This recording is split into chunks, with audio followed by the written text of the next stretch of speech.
Hi குட்டீஸ், welcomes to Bohe kids channel. இன்றைக்கி நம்ம பார்க்க போகிற ஸ்டோரி என்னென்னா தாச்சுக்குருவியும் மந்திரப்பழமும். கேட்கவே இன்ட்ரெஸ்டிங்காக இருக்குல்ல? வாங்க நம்ம தாச்சுக்குருவிக்கு எப்படி மந்திரப்பழம் கிடைச்சதுன்னு பார்க்கலாம். தாச்சுக்குருவி மற்ற குருவிங்களோடு சேர்ந்து இறைய தேடி பறந்து போயிட்டு இருந்துச்சான். அப்போ அதனால் பறக்கவே முடியலையாம். உடனே ஓடி போய் பக்கத்தில் இருந்த மரக்கிளையில் உட்காந்துக்கிச்சான். வாங்க, கொஞ்ச நேரம் இந்த மரக்கிளையில் உட்காந்து ஓய்வு எடுத்துட்டு அப்புறம் போய் இறைய தேடலாம். தாச்சு குருவி சொன்னதை கேட்காம மற்ற குருவிங்க எல்லாம், தாச்சு, நீ வேணா ஓய்வு எடுத்துட்டு மெதுவா வா, மழை வர்ற மாதிரி இருக்கு, அதுக்குள்ள இறைய தேடிட்டு நாங்கள் வீட்டுக்கு போகணும், நாங்கள் போகிறோம். சரி போங்க, எனக்கு என்ன வழியா தெரியாது, நான் கொஞ்ச நேரம் ஓய்வு எடுத்துட்டு அப்புறம் வரேன். மற்ற குருவிங்க எல்லாம் மழை வர்ற மாதிரி இருக்குன்னு தாச்சுவை விட்டுட்டு பறந்து போயிடுச்சுங்க. தாச்சுனால பறக்க முடியாததால் மரக்கிளையிலேயே தங்கிடுச்சு. தாச்சு குருவிக்கு ரொம்ப பசி எடுத்துதான், அதனால் பசி தாங்க முடியலையாம். சரி அப்படியே மெதுவாக போய் இறைய தேடி பார்க்கலான்னு சொல்லிட்டு பறக்க ஆரம்பிச்சுதான். தாச்சு போகிற வழியில் நிறைய பழங்கள் இருக்கிற ஒரு மரத்தை பார்த்துச்சு. அந்த இடம் அதுக்கு புதுசாக இருந்ததால் அங்கே இருக்கிற குருவிங்க கிட்ட அனுமதி கேட்டுட்டு அப்புறம் சாப்பிட்டுக்கலாம் அப்படின்னு சொல்லிட்டு அந்த குருவிங்க கிட்ட பறந்து போச்சான். குட்டிக்குருவி, எனக்கு ரொம்ப பசிக்குது, இந்த மரத்தில் இருக்கிற பழத்தை நான் சாப்பிட்டுக்கவா? நாங்கள் ரொம்ப வருஷமாக இங்கே தான் இருக்கோம், இது எங்களோட மரம், இங்கே எங்களை மாதிரி நிறைய குருவிங்க இருக்காங்க, இந்த பழமெல்லாம் எங்களுக்கே பத்தாது, எங்களுக்கு இந்த பழங்க மட்டும்தான் இருக்குது, நாங்கள் வேறு பக்கம் போய் இறைய தேடி எடுத்துகிட்டு வந்தாலும் வர்ற வழியிலேயே பெரிய பறவைங்கள்லாம் அடித்து பிடுங்கிடுறாங்க, அதனால நீ வேறு பக்கம் போய் உன்னோட இறைய தேடிக்கும். சோகமான தாச்சு குருவி அந்த இடத்த விட்டு பறந்து போயிருச்சான். இறைய தேடி போயிட்டுருக்கப்ப இடி மின்னலோட பயங்கரமாக மழை வர ஆரம்பிச்சிருச்சு. அப்போ தாச்சு குருவியோட இறகெல்லாம் நனைஞ்சிருச்சான், அதனால பறக்கவே முடியலையாம். உடனே ஓடி போய் பக்கத்தில் இருந்த மரத்தில் உட்காந்துக்கிச்சான். கொஞ்ச நேரத்தில் மழை விட்டுடுச்சு. ஆனால் தாச்சு குருவிக்கு பசி அதிகமாகிடுச்சு. ரொம்ப பசிக்குதே, என்னால் பறக்கவும் முடியலையே, வீட்டுக்கு போகிறக்கு வழியும் தெரியலையே, நான் என்ன பண்ணுவேன்? தாச்சு குருவி அழுகிறத வானத்திலிருந்து பார்த்துட்டு இருந்த மேகம் அது மேலே இறக்கப்பட்டு ஒரு மந்திர பழத்தை தூக்கி போட்டுச்சான். அதை பார்த்ததும் தாச்சு குருவிக்கு ஒரே சந்தோஷமாயிருச்சான். ஆனால் அதை சாப்பிடலாமா வேண்டாமா, பார்க்க விசித்திரமாக இருக்கே அப்படின்னு சொல்லி புலம்ப ஆரம்பிச்சிருச்சான்.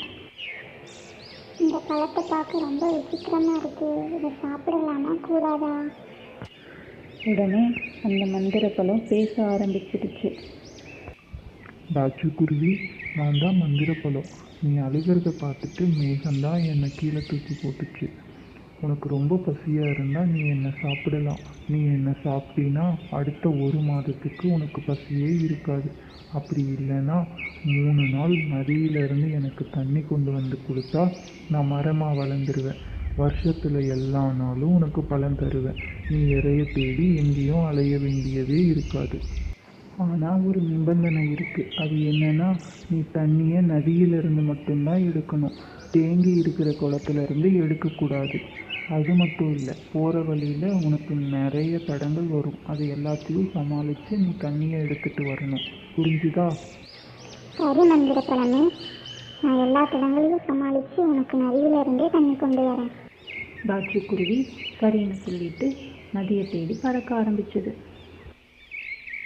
தாச்சு குருவிக்கு பக்கத்தில் ஒரு நதி இருக்கிறது ஞாபகம் வந்துச்சான்.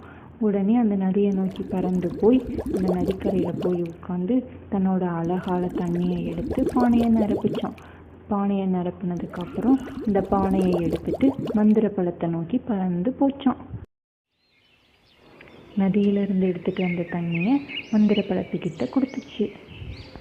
மந்திரப்பழமே, நீ சொன்ன மாதிரியே நான் நதியிலிருந்து தண்ணி எடுத்துகிட்டு வந்து கொடுத்துட்டேன், இப்போ நான் கொஞ்ச நேரம் ஓய்வு எடுத்துக்கிறேன், நாளைக்கு மறுபடியும் போய் நதியிலிருந்து உனக்கு தண்ணி எடுத்துகிட்டு வந்துருக்கிறேன், சரியா? தாச்சு குருவி கொஞ்ச நேரம் ஓய்வு எடுத்ததுக்கப்புறம் அடுத்த நாள் மறுபடியும் நதியை நோக்கி பறக்க ஆரம்பிச்சது. அங்கே போய் பார்த்தா நதி இருந்த சுவடே தெரியாமல் தண்ணியெல்லாம் வற்றி போயிருந்துச்சு. நதியில் இருந்த தண்ணியெல்லாம் எங்கே போச்சு? நேற்று இங்கேருந்து தானே எடுத்துகிட்டு போனோம். இனி நான் வேறு நதியை எங்கே போய் தேடுவேன்? சோகமான தாச்சு குருவி வேற நதியை தேடி பறக்க ஆரம்பிச்சது. அந்த காட்டில் எல்லா பக்கமும் ஒரு திசையாக போய் நதியை தேடி அலைஞ்சுது. வெயில் அதிகமாக இருந்ததால் அதுக்கு தாகம் எடுக்க ஆரம்பிச்சிருச்சு. ரொம்ப தூரம் தேடி அலைஞ்ச தாச்சு குருவி 2வது நதியை கண்டுபிடிச்சிருச்சு. தண்ணியை பார்த்த சந்தோஷத்தில் வேகமாக ஓடி போய் வயிறு ஃபுல்லாக தண்ணியை குடிச்சிருச்சான்.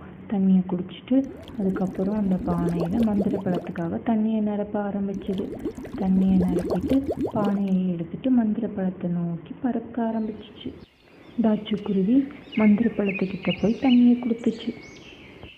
மந்திரப்பழமே, நீ சொன்ன மாதிரியே 2வது நாளும் நான் நதியிலிருந்து உனக்கு தண்ணி கொண்டு வந்து கொடுத்துட்டேன். நாளைக்கு தான் கடைசி. நாளைக்கு கொடுத்ததும் நீ எனக்கு மரமாக மாறி நிறையா பழம் தரணும், சரியா? இப்போ நான் போய் கொஞ்ச நேரம் ஓய்வு எடுக்கிறேன். சரி குருவி, நீ கேட்டதை விட அதிகமாகவே நான் உனக்கு பழங்கள் தரேன். தூங்கி எழுந்த தாச்சு குருவி அடுத்த நாள் நதியை தேடி பறக்க ஆரம்பிச்சுது. தான் தண்ணீர் எடுத்துகிட்டு வந்த 2 நதிக்கரையுமே வற்றி போயிருந்ததை பார்த்த தாச்சு குருவி ரொம்ப சோகமாயிருச்சு. 3வது நதியை தேடி பறக்க ஆரம்பிச்சது. காடு மேடு எல்லாம் சுற்றி அலைஞ்ச தாச்சு குருவி கடைசியாக ஒரு குளத்தை கண்டுபிடிச்சிது. தேங்கி இருக்கிற இடத்துலேருந்து தண்ணி கொண்டு வரக்கூடாதுன்னு மந்திரப்பழம் சொல்லிச்சு. சரி, நம்ம இன்னும் கொஞ்சம் தூரம் போய் பார்க்கலாம், நதி ஏதாவது இருக்கும்.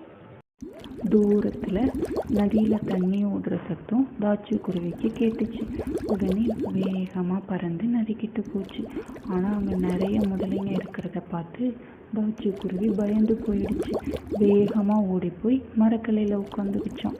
இந்த முதல நதியில இருந்து நான் எப்படி தண்ணி எடுத்துகிட்டு போவேன்? கிட்ட போனாலே அதை என்னை சாப்பிட்டுடுமே. இந்த நதிக்கரை கிட்ட போனாலே முதல்ல நம்மளை சாப்பிட்டுடும். இந்த முதலையை தாண்டி நம்மளால் தண்ணியும் எடுக்க முடியாது. அந்த மந்திர பழத்துக்குன்னு தெரியவா போகுது? நம்ம பேசாமல் அந்த குளத்துலேருந்து தண்ணி எடுத்துகிட்டு போய் கொடுத்துடலாம். கேட்டால் நதியில் இருந்து தான் எடுத்துகிட்டு வந்தேன்னு சொல்லிக்கலாம். நிறைய முதலைங்க இருக்கிறத பார்த்து பயந்து போன தாச்சு குருவி பக்கத்தில் இருக்கிற குளத்துக்கு போய் அங்கே இருக்கிற தண்ணியை எடுத்துகிட்டு மந்திர பழத்துக்கிட்ட பறந்து போச்சு. தாச்சு குருவி குளத்திலிருந்து தண்ணி எடுக்கிறத வானத்திலிருந்து அந்த மேகம் பார்த்துட்டு இருந்துச்சு. மந்திரப்பழமே, இந்த பானையை பிடி. 3வது நாள் நான் உனக்காக நதியிலிருந்து கொண்டு வந்த தண்ணி. இதை குடிச்சிட்டு சீக்கிரமாக மரமாக மாறு. நதியிலிருந்து கொண்டு வந்த தண்ணியை குடிச்சிட்டு மந்திர பழம் பக்கத்தில் இருந்த பாறை மேலே போய் உட்காந்துச்சு. தாச்சு குருவி, நான் உன்கிட்ட தேங்கின இடத்துலேருந்து தண்ணி கொண்டு வரக்கூடாதுன்னு சொல்லியிருந்தேன். ஆனால் நீ குளத்துலேருந்து தண்ணியை எடுத்துகிட்டு வந்து என்னை குடிக்க வச்சு ஏமாத்திட்ட. பரவாயில்ல, நான் மரமாக மாறி உனக்கு பழமும் தரேன். ஆனால் எல்லா பழங்களும் அழுகின பழங்களாக இருக்கும். ஒரே ஒரு பழம் மட்டும்தான் நல்ல பழம் இருக்கும். உனக்கு நல்ல மனசு இருந்தால் அந்த நல்ல பழம் உனக்கு கிடைக்கட்டும். மந்திர பழம் மரமாக மாறினதும் தாச்சு குருவிக்கு பசிக்க ஆரம்பிச்சிருச்சு. வேகமாக பறந்து போய் ஒரு பழமாக கொத்தி பார்த்துச்சு. ஆனால் எல்லாமே அழுகின பழங்களாகவே இருந்துச்சு. சோகமான தாச்சு குருவி மறுபடியும் பறந்து போய் மரக்கிளையில் உட்காந்துக்குச்சு. அதே மாதிரி தாச்சு குருவி தினமும் போய் பழங்களை கொத்தி பார்த்துச்சு. ஆனால் அதுக்கு அழுகின பழங்களாகவே கிடச்சிச்சு. ஒரு நாள் கூட நல்ல பழமே கிடைக்கல. இன்னைக்காவது நமக்கு நல்ல பழம் கிடைக்குதான்னு தேடி பார்க்கலாம். தாச்சு குருவி ஒரு பழமாக கொத்தி பார்த்துச்சான். கடைசியாக அதுக்கு ஒரு நல்ல பழம் கிடச்சிருச்சு. சரி, இதை எடுத்துகிட்டு போய் நம்ம மரக்கிளையில் உட்காந்து சாப்பிடலாம் அப்படின்னு அதை பழத்தை எடுத்துட்டு மரக்கிளைக்கு பறந்து போச்சு. அந்த சமயம் ஒரு குட்டி குருவி பறக்க தெரியாமல் பறந்து வந்து மரத்துக்கிட்ட கீழே விழுந்துருச்சு. உடனே தாச்சு குருவி ஓடி போய் அந்த குட்டி குருவியை எழுப்பிச்சு. குட்டிக்குருவி, உனக்கு என்னாச்சு? பறக்க தெரியாமல் எதுக்கு இங்கே வந்த? அம்மா இறைய தேடி போயிட்டாங்க. எனக்கு ரொம்ப பசிச்சுதா, அதனால தான் ஏதாவது கிடைக்குமான்னு பார்க்கலான்னு நானும் பறந்து வந்தேன். வர வழியில் ஒரு பெரிய பறவை என்னை பிடிச்சி சாப்பிட பார்த்துச்சு. அதுக்கிட்ட இருந்து தப்பிச்சு வரப்பதான் அடிப்பட்டு நான் இந்த மரத்துக்கிட்ட கீழே விழுந்துட்டேன். சரி, இந்தா இந்த பழத்தை சாப்பிட்டுட்டு மெதுவாக பறந்து உன்னோட வீட்டுக்கு போ, அம்மா தேடுவாங்கல்ல. ரொம்ப பசியாக இருந்ததால் அந்த குட்டி குருவி அந்த பழத்தை ஃபுல்லாக சாப்பிட்ருச்சு. ரொம்ப நன்றி தாட்சிக்குருவி, என் பசியெல்லாம் தீர்ந்து போச்சு. நான் இந்த உறவை என்னைக்கும் மறக்கவே மாட்டேன். நான் கண்டிப்பாக எங்கள் அம்மா கிட்ட சொல்கிறேன். இப்போ அம்மா தேடுவாங்க, நான் போயிட்டு வரேன். குட்டி குருவி தாட்சிக்குருவி கொடுத்த பழத்தை ஃபுல்லாக சாப்பிட்டுட்டு அதுக்கு நன்றி சொல்லிட்டு அங்கிருந்து பறந்து போயிடுச்சு. தாட்சிக்குருவி மந்திரப்பழ மரத்துக்கு பறந்து போய் ஒரு பழமாக குத்தி பார்த்துச்சு. ஆனால் அதுக்கு நல்ல பழமே கிடைக்கல. நான் செஞ்சது தப்பு தான். குளத்துலேருந்து தண்ணி எடுத்துகிட்டு வந்து மந்திர பழத்துக்கு கொடுத்துருக்கக்கூடாது. இதுக்கு என்ன பண்ணுறது? சரி, அந்த மேகத்துக்கிட்ட போய் கேட்டு பார்க்கலாம். அது வேணால் நமக்கு இந்த மந்திர பழத்தை கொடுத்துச்சு. தாட்சிக்குருவி மந்திர மேகத்தை தேடி பறந்து போச்சு. மந்திர மேகமே, நீ எங்கே இருக்க? நான் தெரியாமல் ஒரு தப்பு பண்ணிட்டேன், என்னை மன்னிச்சிடு. தாட்சிக்குருவி தான் செஞ்ச தப்புக்கு வருத்தப்பட்டு அழுக ஆரம்பிச்சிருச்சு. அதை வானத்திலிருந்து பார்த்துட்டு இருந்த மேகம் உடனே தாட்சிக்குருவி கிட்ட வந்துச்சு. தாட்சிக்குருவி, நீ பண்ண தப்பை உணர்ந்ததால் நான் உன்னை மன்னிச்சிட்டேன். உனக்காக நானே அந்த முதல நதியிலேருந்து தண்ணி எடுத்துகிட்டு வரேன். அதை போய் மந்திரப்பழ மரத்துக்கு ஊற்றுனா அது நல்ல பழங்களை தர ஆரம்பிச்சிடும். அந்த மேகம் முதல நதிக்கு பறந்து போய் அங்கேருந்து தண்ணியை எடுத்துட்டு தாட்சிக்குருவி கிட்ட பறந்து வந்துச்சு. தாட்சிக்குருவி, நான் முதல நதியிலேருந்து தண்ணி எடுத்துகிட்டு வந்துட்டேன். வா, நம்ம 2 பேரும் போய் மந்திரப்பழ மரத்துக்கு இந்த தண்ணியை கொடுக்கலாம். தாட்சிக்குருவியும் மேகமும் மந்திரப்பழ மரத்தை நோக்கி பறந்து போனாங்க. மந்திரப்பழ மரமே, தாட்சிக்குருவி தெரியாமல் ஒரு தப்பு பண்ணிடுச்சு, அதை மன்னிச்சிடு. முதலைக்கு பயந்து தான் அது நதியிலேருந்து தண்ணி எடுத்துகிட்டு வரலை. இப்போ தாட்சிக்குருவிக்கு பதிலாக நான் உனக்கு நதியிலேருந்து தண்ணி கொண்டு வந்திருக்கேன். இந்த தண்ணியை எடுத்துக்கிட்டு தாட்சிக்குருவிக்கு நீ நல்ல பழங்களை கொடு. மந்திர பழமரமே, என்னை மன்னிச்சிடு. இனிமேல் நான் போய் சொல்ல மாட்டேன், யாரையும் ஏமாற்ற மாட்டேன். எனக்கு நல்ல பழங்களை கொடு. தாட்சிக்குருவி, நீ உன்னோட தப்பை உணர்ந்துட்ட, அதனால் நான் உன்னை மன்னிக்கிறேன். இனி நீ தினமும் என்னோட மரத்துலேருந்து நல்ல பழங்களை பறித்து சாப்பிடலாம். அன்னைக்கு இருந்து தாட்சிக்குருவிக்கு தினமும் நல்ல பழங்களாக கிடச்சிச்சு. தாட்சிக்குருவி அது சாப்பிட்டது போக மீதி இருக்கிற பழங்களை அந்த வழியாக போகிற பறவைங்க எல்லாத்துக்கும் கொடுத்து மகிழ்ந்துச்சு. இந்த ஸ்டோரியிலேருந்து என்ன தெரிஞ்சுது? நம்ம நல்லது பண்ணால் நமக்கும் நல்லதே நடக்கும். அவ்வளோதான் குட்டீஸ், இன்னைக்கான ஸ்டோரி பிடிச்சிருந்தா லைக் பண்ணுங்கள். போகி கிட்ஸ் சேனலை சப்ஸ்கிரைப் பண்ணுங்கள். மறக்காமல் அந்த பெல் ஐக்கான் கிளிக் பண்ணுங்கள்.